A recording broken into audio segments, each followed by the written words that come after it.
नमस्कार, टीवी9 राजस्थान पर आज की इनसाइड स्टोरी के साथ मैं हूं भविष्य त्यागी। राजस्थान में बीजेपी ने 2 सीटों के लिए राज्यसभा उम्मीदवारों की घोषणा कर दी है। मदन राठौर और चुन्नीलाल गरसिया को बीजेपी राजस्थान से राज्यसभा भेजने की तैयारी कर चुकी है।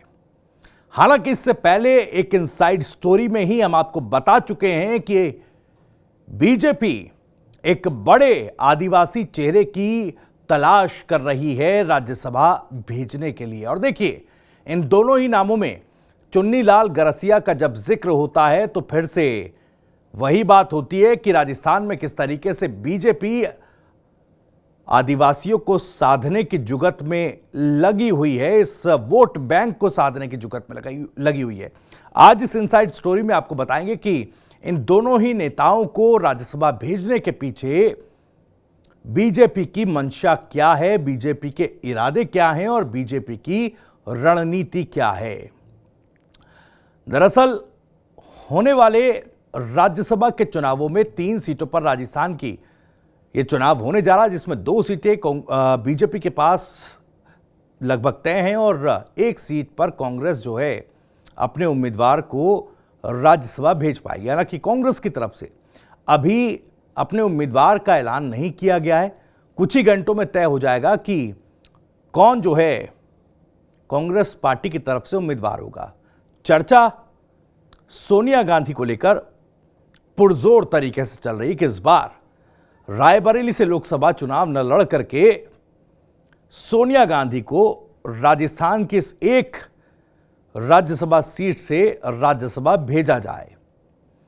इसके पीछे की अपनी एक अलग राजनीति है, उसको भी हम आपको समझाएंगे। लेकिन बात बीजेपी की। दरअसल बीजेपी ने 2 नामों का ऐलान किया है, मदन राठौर और चुन्नीलाल गरसिया। पहले बात मदन राठौर की करते हैं। कौन है मदन राठौर और मदन राठौर को राज्यसभा भेजने से बीजेपी क्या हासिल करेगी?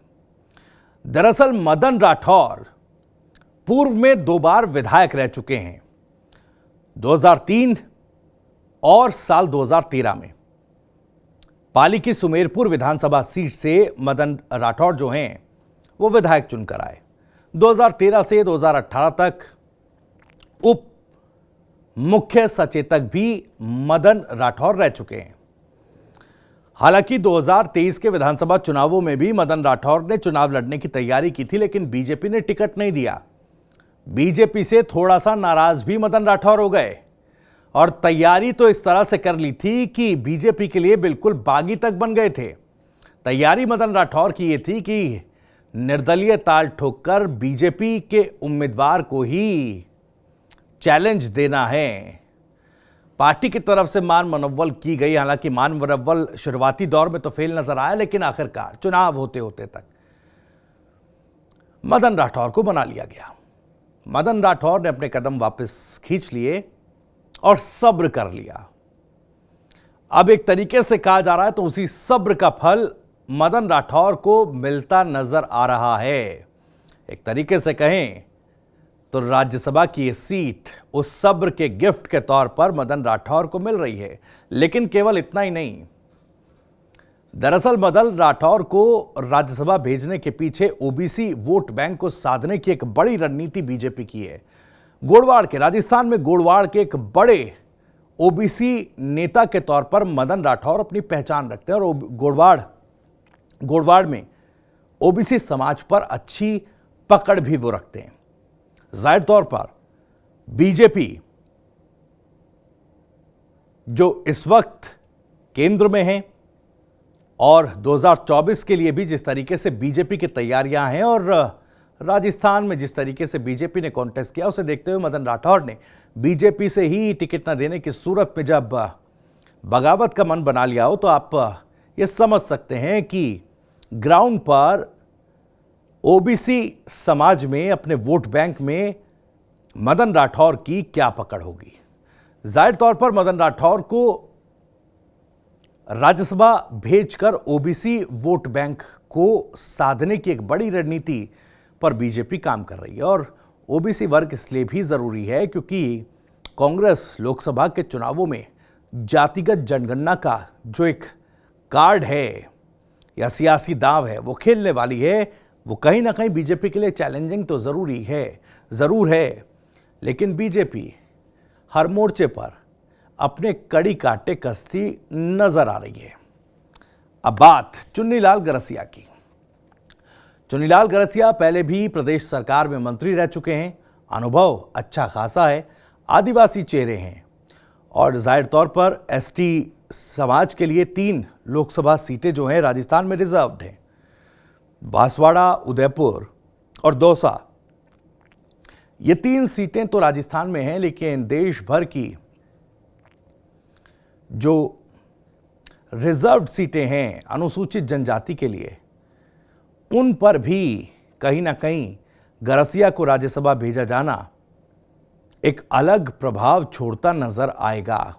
इससे पहले आपको याद होगा, इसी वर्ग को साधने के लिए प्रेमचंद बैरवा साहब को उप मुख्यमंत्री पद पर नियुक्त जो है बीजेपी ने किया था, केंद्रीय नेतृत्व ने किया था। तो बीजेपी आदिवासी वोट बैंक को भी मदन गरसिया को राज्यसभा भेजकर साधना चाहती है, और न केवल राजस्थान में बल्कि ओबीसी वर्ग और आदिवासी वर्ग को बीजेपी साधकर विपक्ष के जातिगत जनगणना के सियासी दांव को पहले ही एक तरीके से कहें तो खत्म कर देना चाहती है, ताकि ये जाति आधारित जो पॉलिटिक्स है वो कहीं ना कहीं बीजेपी के हिंदुत्व वाले एजेंडे पर भारी पड़ते नजर ना आए। अब इन दोनों नेताओं को राज्यसभा भेजने के पीछे क्या कुछ रणनीति बीजेपी की है, ये तो आपने समझा।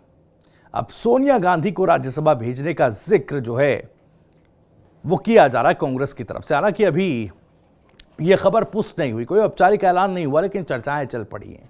कहा जा रहा है कि रायबरेली सीट इस बार कांग्रेस गंवा न दे, और इसी डर से कांग्रेस सोनिया गांधी के लिए सेफ सीट ढूंढ रही है। और राजस्थान में राज्यसभा की ये सीट सबसे मुफीद उनके लिए है, क्योंकि आंकड़ों के लिहाज से ये बिल्कुल सुरक्षित सीट सोनिया गांधी के लिए मानी जा रही है। बाकी राज्यों में कहीं ना कहीं क्रॉस वोटिंग और तमाम हेर फेर का डर कांग्रेस पार्टी को सता रहा है। कांग्रेस पार्टी ये चाहती है अगर लोकसभा रायबरेली से सोनिया गांधी नहीं लड़ती हैं तो फिर उनको राजस्थान की राज्यसभा सीट से जिताकर राज्यसभा भेज दिया जाए।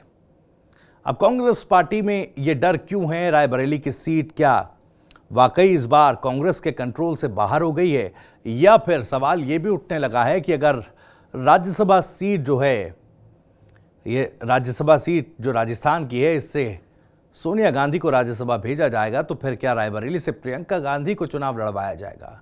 क्या उस सीट पर प्रियंका गांधी को कॉन्टेस्ट करा करके प्रियंका गांधी को अब कांग्रेस के स्टीयरिंग व्हील पर, सियासी स्टीयरिंग व्हील पर सक्रिय तौर पर कांग्रेस पार्टी बैठाने का विचार कर रही है क्या? इन्हीं सवालों के साथ इनसाइड स्टोरी में इतना ही। अगर आपको ये वीडियो पसंद आया तो वीडियो को लाइक करें, ज़्यादा से ज़्यादा शेयर करें। आप भी इस मामले पर कुछ कहना चाहते हैं तो कमेंट बॉक्स आपके लिए खुला हुआ है। अपनी बात, अपनी राय और अपना सवाल कमेंट बॉक्स के जरिए आप हम तक पहुंचा सकते हैं। और राजस्थान से जुड़ी और भी तमाम खबरों को सबसे पहले जानने के लिए आप सब्सक्राइब जरूर कर लीजिए। TV9 राजस्थान। नमस्कार।